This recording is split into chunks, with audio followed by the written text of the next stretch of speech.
The city that was transforming America became a hellhole. By the late 1850s, 104 trains a day steamed everywhere, turning Chicago into a smoky and dangerous wasteland. You know, in New York City, they had to stop at 42nd Street. Vanderbilt, a powerhouse, has to build a train station there. And if he wants to take cars further south, he's got to pull them by mules down to Wall Street. But in Chicago, the train just kept roaring right into town, smoke blowing all over the place. They're killing 2 and 3 people a day there. It's like an Australian said, human life is secondary to making money in Chicago. So they run over a couple of people.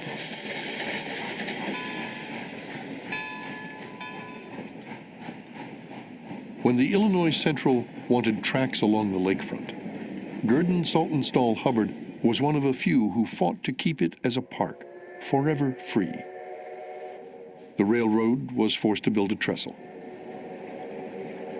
The lakeside remained bucolic, but the docking area by the railroad's riverside terminal became filled with industrial debris and bloated corpses of horses and cattle.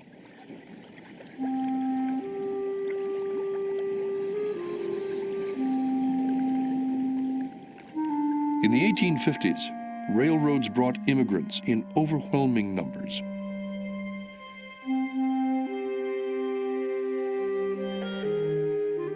Many were Germans who arrived with industrial skills and money. They found jobs as butchers, furniture makers, and metal workers, and became, by 1870, the largest immigrant group. Despite the language barrier, Germans fit more easily into urban life than the impoverished Irish. When the canal was complete, the Irish built the railroads. They also worked as unskilled laborers in factories like McCormick's Reaper Works. They spread out from Bridgeport, but always to slums along the south branch of the Stinking River, where the factories were. The Germans lived north of the river. When the Irish moved to the north side, the Germans moved farther north. A small number of black Americans settled near a vice district on the north side. The city refused to enforce the law to return fugitive slaves.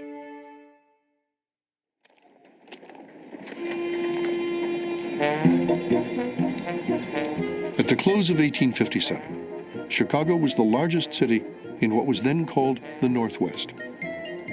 It had grown from 4,000 to 93,000 in 20 years, the result of unbridled capitalism. A visiting Swedish novelist called Chicago one of the most miserable and ugly cities which I have yet seen in America. A woman writing for Boston's Atlantic Monthly was shocked that it had no public park, no gallery of art, no establishment of music, no social institution whatever except the church. She noticed an appearance of extreme hurry on the streets, but the scarcity of women made them seem, she wrote, forlorn. In this scarcity, another saw opportunity. Potter Palmer had fled a Quaker village in Albany County before finishing school because it was dull. In 1852, he left a dry goods store in Lockport, New York, headed west, and observed the scene on Lake Street. Palmer was impressed by the bustle of mud-splattered farm carts, overburdened prairie freighters, salesmen lugging carpet bags stuffed with samples. Most of all, by the few women shoppers lifting their calico skirts above the mud. He signed a lease. Where there had been few women, Palmer hoped to lure more.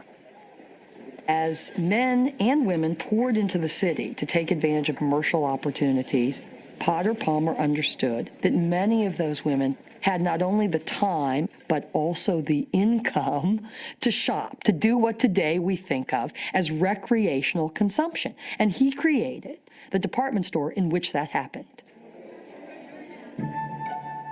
At a time when women would never enter a restaurant alone, they did shop unescorted. Palmer greeted them at the door, ushered them around the store, remembering their tastes and the names of their pets. He tantalized them with upscale merchandise he purchased in Europe. He was the first city storekeeper to advertise extensively, to run sales or bargain days. He guaranteed a full cash refund, a practice that other merchants were forced to copy if they hoped to compete with the intruder, as Palmer had come to be known.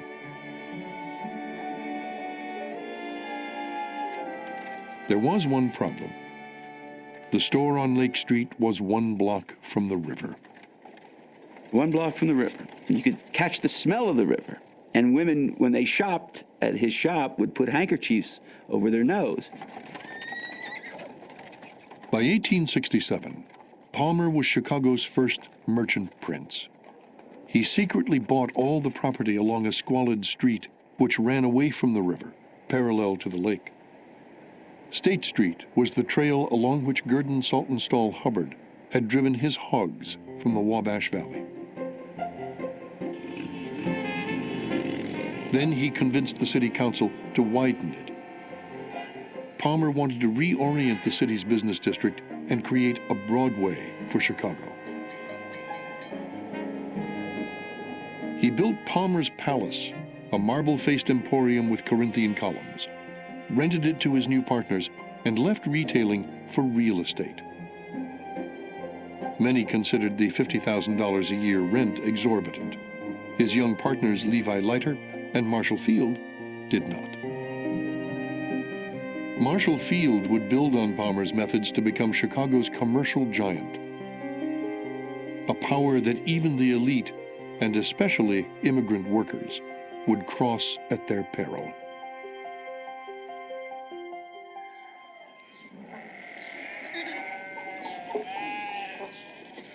For much of the 19th century, Americans knew where their bacon came from. They saw the pigs in local pastures, knew the farmer who fed them, and the butcher who killed them. It was a familiar world, rooted in nature. Even when a pork industry developed in the 1850s, it was dependent on nature and the seasons. As grain was shipped to St. Louis, pigs were shipped to Cincinnati by river. Plants were busy in the winter, idle in the summer, when meat was likely to spoil. Chicago turned this world on its head. Railroads bypassed the rivers to divert hogs to Chicago. Packers like Gurdon Hubbard found a way to bypass the seasons, to turn summer into winter. They begin cutting ice on the streams, rivers, ponds around Chicago, and then eventually in Indiana and Illinois and Wisconsin, and bringing that ice down to Chicago so that the pork packing factories can be kept open all year long. Boosted by pork sales to the Union Army in the Civil War, Chicago surpassed Cincinnati as Porkopolis by 1862. Hogs from the Midwest funneled into its Union stockyards, which opened Christmas Day, 1865, and soon had 2,300 pens for 75,000 hogs. What they faced next was a process that would change American industry, and it smelled. The smell in the holding pens, of course, was incredible. But the smell of the processing is what most people really remember, because that processing smell is what permeated everything. My mother used to say that you'd never die of pneumonia because no germs could live in your lungs if you grew up in back of the yards. I grew up in the back of the yards, and the smell never really bothered me because it was always there. The first time I went out as a young boy, they took us out on a picnic to the country. I got sick because I smelled fresh air. It was so strange.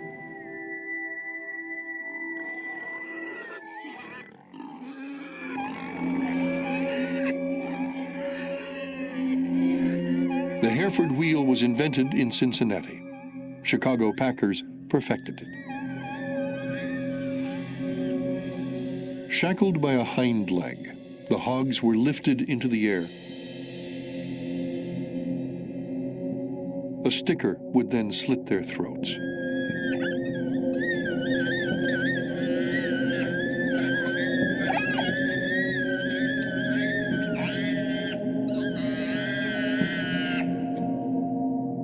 They were so excessively alive, these pigs, poet Rudyard Kipling would write. And then they were so excessively dead. And the man in the dripping, clammy, hot passage did not seem to care.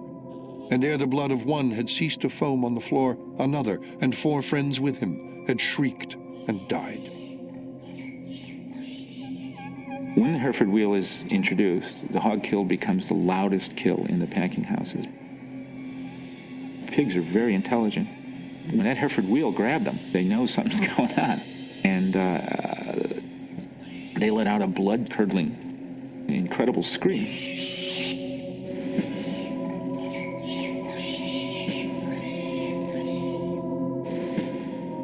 From the kill to the cutlets, pork packing developed into a labor-intensive, lightning-fast disassembly line.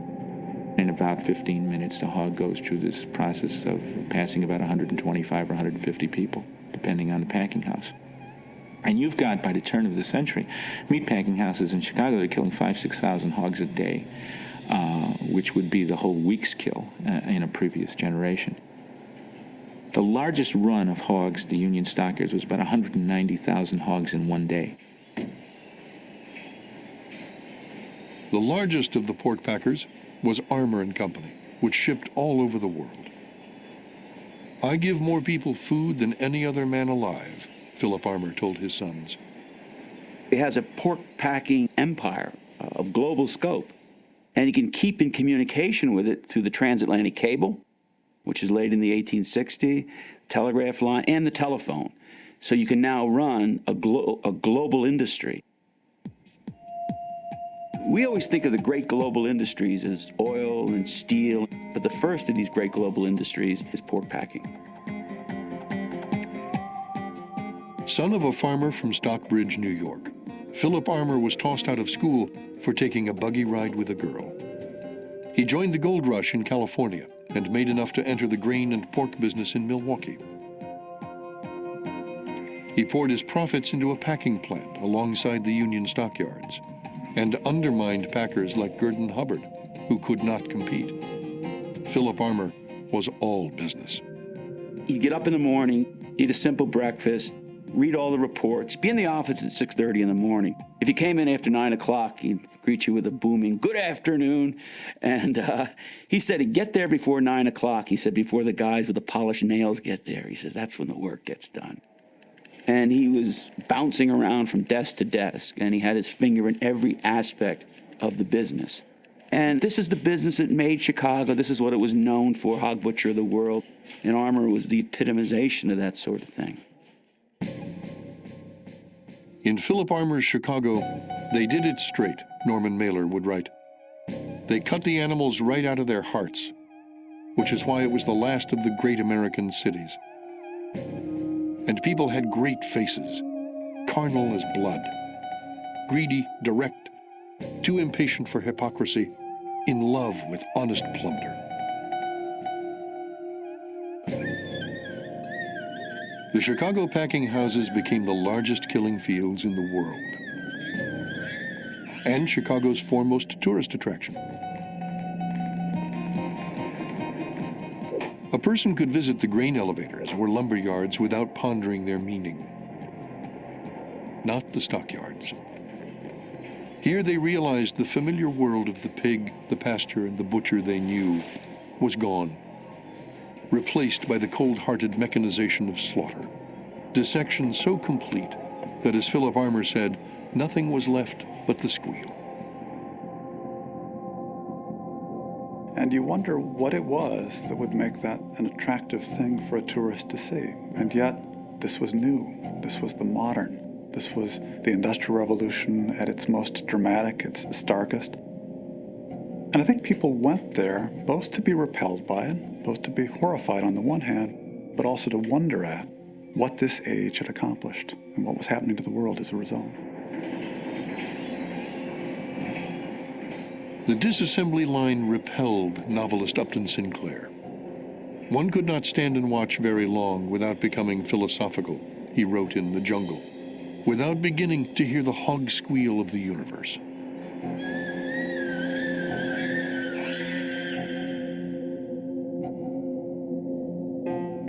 It intrigued Henry Ford. In the disassembly line of the Chicago Packers, he wrote in his autobiography, he found the inspiration for the assembly line for his Model T.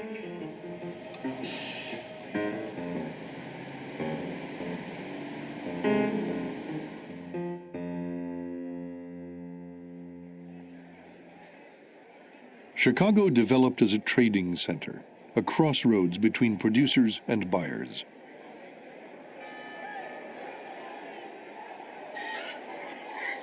At first, they traded what was present in the city. Hogs were bought and sold at the Union stockyards. Grain traders developed a board of trade where they bought and sold receipts for grain deposited in the elevators by the river. A telegraph in the trading room gave New York buyers instant market reports. They bought grain in the elevators for future delivery. Speculators then developed a futures market. A buyer in New York could buy for future delivery Chicago hogs or grain that did not yet exist. It was a market not in hogs, but in the future price of hogs. One bought or sold not wheat or corn, but gambled on their prices at a future date. As one historian explained, the futures market was a place where men who don't own something are selling that something to men who don't really want it. Go to the Chicago Board of Trade today, and you will see one of the most extraordinary monuments to world capitalism that you can see anywhere on Earth. It's an amazing scene. What will be happening down on that floor are people buying and selling commodities and products from ecosystems and economies all over the world, setting prices that determine the future for people all over the world. And yet, you look at it and you don't have a clue all the elements that are coming together there. It is where the world connects in the modern age, and it is where that connection is rendered invisible in the modern age.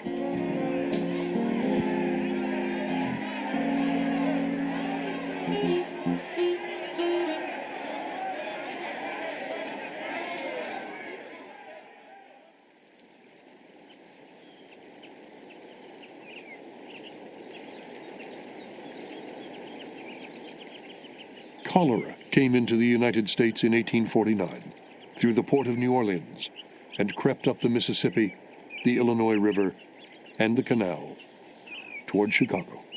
It's a devastating disease. It's very difficult to watch someone with cholera because they become violently ill and often die within hours.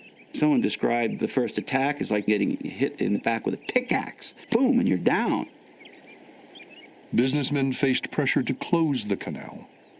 The argument held that the economic consequences that would result if the canal shut down would be really terrible. And so cholera arrived with a canal boat in 1849. For the next 6 years, cholera came on lake schooners, bringing immigrants from the east, and on trains.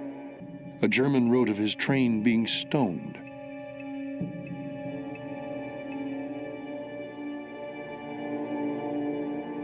Cholera, it was believed, was spread by filthy water and noxious fumes, death fogs produced by exposed sewage.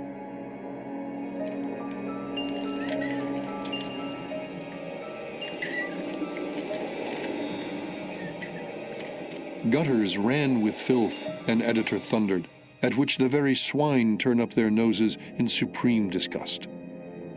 Chicago started in a swamp. It started in the most unlikely of locations where you never would have chosen to build a city if you had any choice about it at all.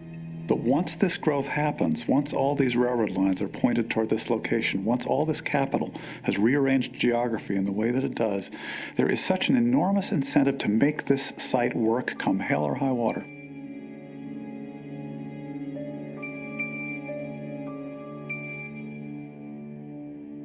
The The city hired Ellis Chesbrough from Boston, one of the best sanitary engineers in the country. He built sewers above the swampy ground so waste could flow by gravity into the river. Chesbrough then dredged the river and used the fill to raise the ground level 10 feet. The challenge then was to raise the buildings. For that, he turned to George Mortimer Pullman. Son of a carpenter, Pullman dropped out of school after the 4th grade and apprenticed as a cabinet maker. In the early 1850s, he moved to Rochester and perfected a system of moving buildings when the Erie Canal was widened by jacking them up.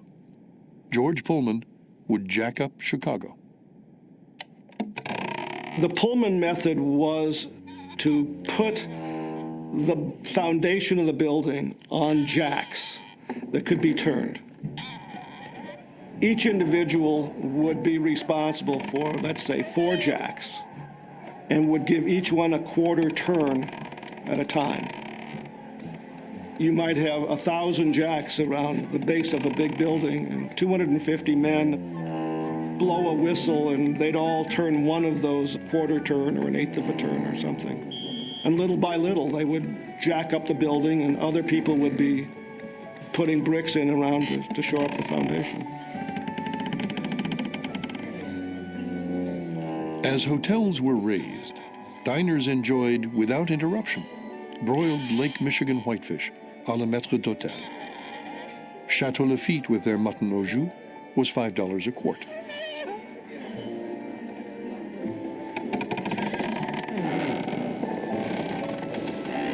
Chicago City was mud, there was 14, it was mud. But they did it. They hoisted it and they moved houses. It was mud. I remember interviewing some old woman, she was about 98, when I interviewed her about 35 years ago. So she remembers the mud and the wooden walks and the junk and the effluvium and everything that was there on the ground. The sewers worked as planned, draining waste from the city into the river. There, it mixed with waste from the stockyards, which flowed into a tributary of the South Branch known as Bubbly Creek, from the carbolic acid which rose from discarded, decaying animal parts.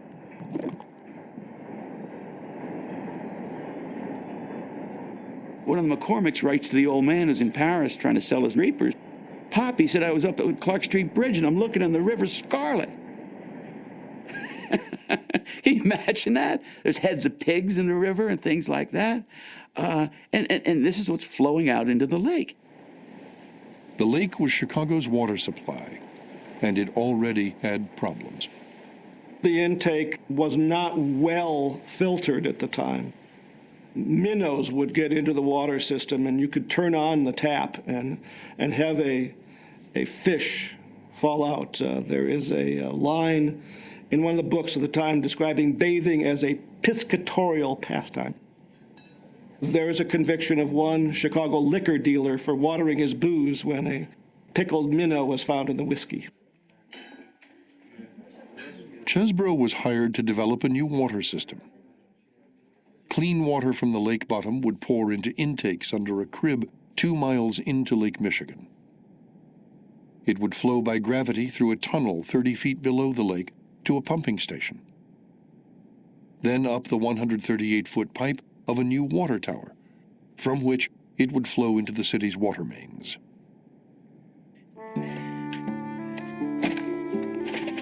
Immigrants were hoisted down shafts to work 16-hour shifts under Lake Michigan. It was at the time the longest tunnel excavation in history.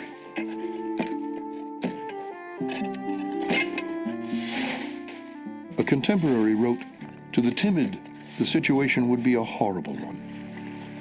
The thought that Lake Michigan had broken in and would bury them in the deep grave dug by their own hands would drive them mad. They would imagine the earth caving in on them and engulfing them in a living tomb. They would conjure up demons in the darkness and see horrible shapes in the smoke of the lamps. If all the people of Chicago had been of this sort," he wrote, we should have drank foul water all our days.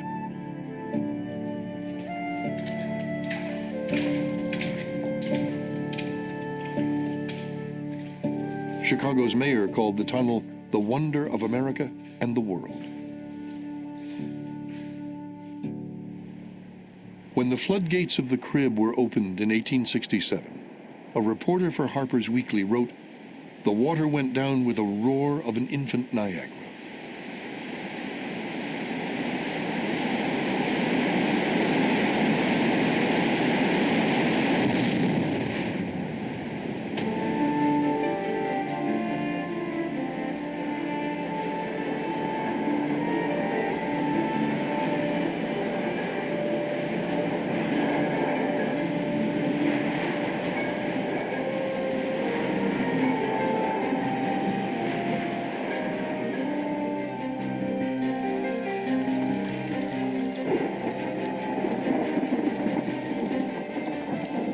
The water project never worked.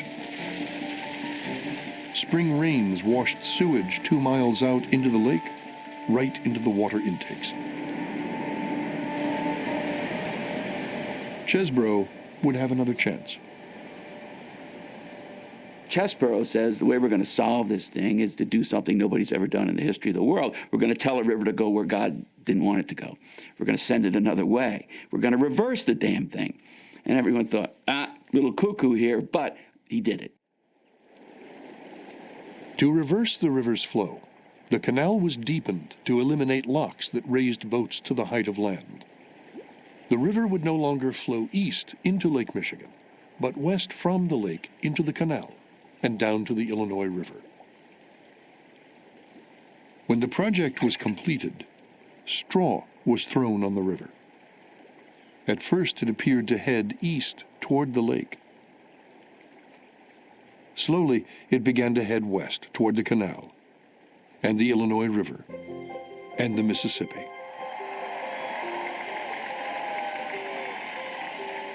Businessmen honored Chesbrough for purifying the river without interfering with the city's business or its unparalleled growth. That's the beauty of Chesbrough to the city fathers. He comes in. Technology will solve it. Technology will solve it. He's fed it at banquets because he allows Chicago to grow without changing anybody's behavior, without controlling any of the economic interests who are dumping in the river. And they can continue to use that river as a sewer and send that garbage downriver toward less powerful and complaining canal towns.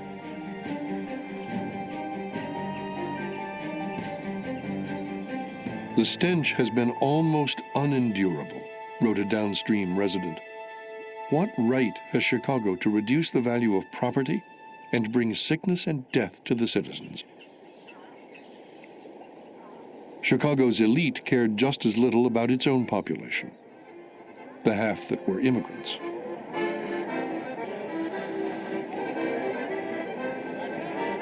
Germans who came to Chicago beginning in the 1850s brought their old world traditions with them. They enjoyed lager beer at Sunday picnics after church. They bring their kids. They have the Oompa bands, their picnics, their athletic contests. Sunday out in Ogden Park on the north side of Chicago. They did everything together.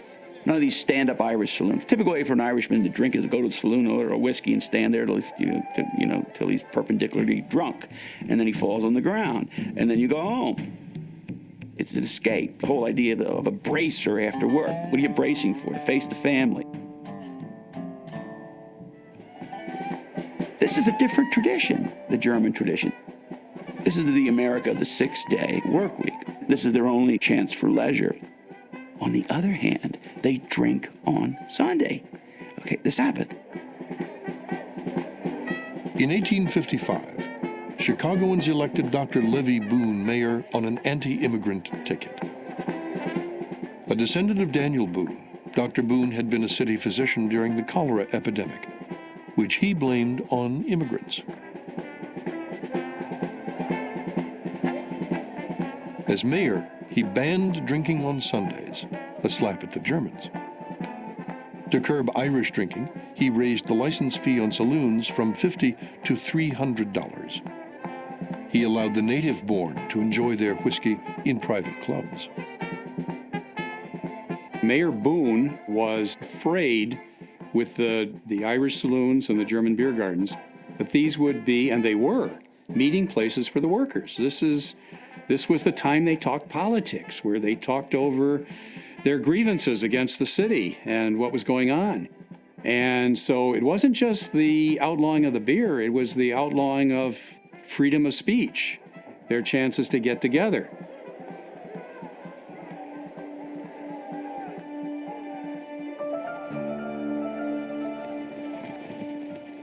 On the day that violators of Mayor Boone's law were being tried, hundreds of Germans, joined by some Irish, ran across the bridges from their neighborhood north of the river and charged City Hall.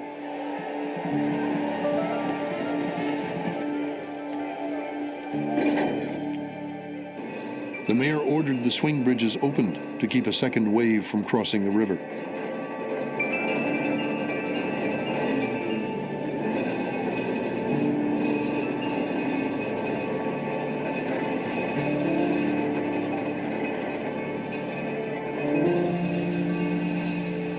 Germans caught on the bridges became sitting ducks for the police.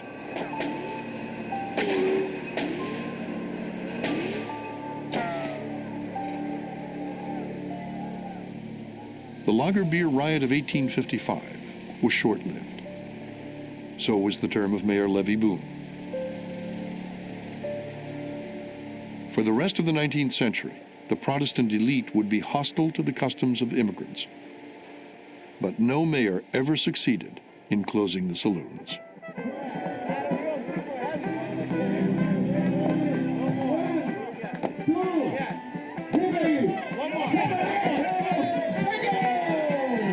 Our thanks to our Alderman Cheatshoulder, without whom this festival would not have been possible. Give me much, behind more.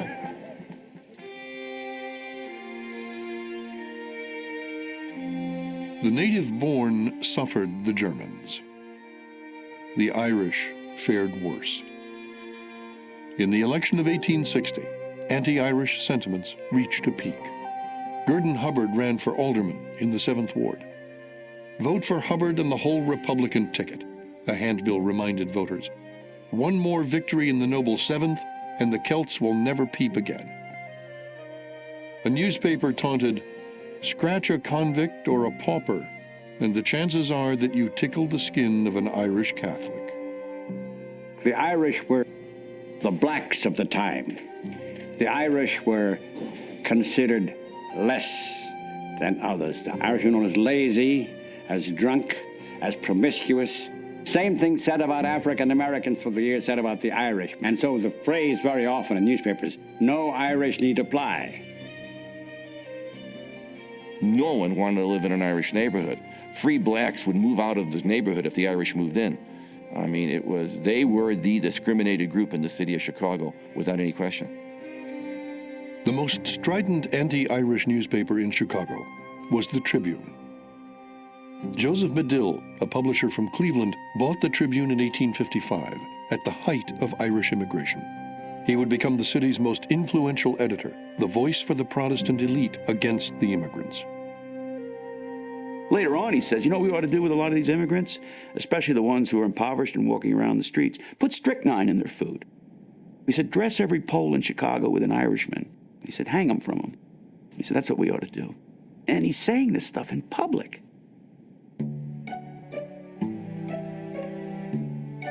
In 1870,